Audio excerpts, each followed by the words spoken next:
சொக்கனுக்கு பக்கத்திலே சோடி என்று வந்தவளே நூல் புடவையில் ஒளிஞ்சுக்கிட்டு நினைச்ச தாளம் போடணுமே.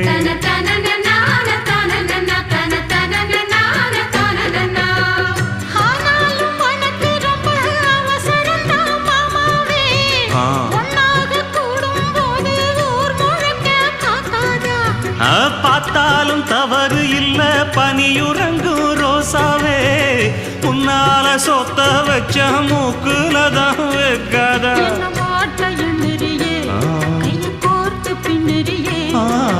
பாட்ட பாடி பல விதமாக சேட்ட பண்ணுறியே.